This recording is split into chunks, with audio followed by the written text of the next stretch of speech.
ये सब कुछ बहुत पसंद है। तुम बहुत फनी हो। क्या तुम्हारा पेट भर गया? चलो मेरे पास आ जाओ। मैक्स, चलो मुझे अपने पंजे दो।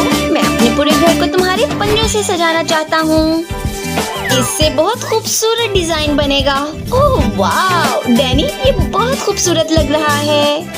तुम्हारा आइडिया बहुत अच्छा है। ओह ये क्या हो रहा है? ग्लोरी, क्या तुमने ये किया? ओह ये क्या है? क्या ये एक गाजर है? वाह, तुमने इसे खोद निकाला।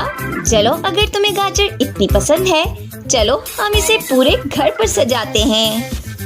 ये कितना प्यारा लग रहा है। वाह, मुझे बहुत पसंद आया। आउच, ये क्या था? बॉल? ओह ये कहाँ से आया?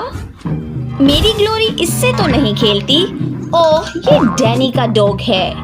अपने बॉल इधर कभी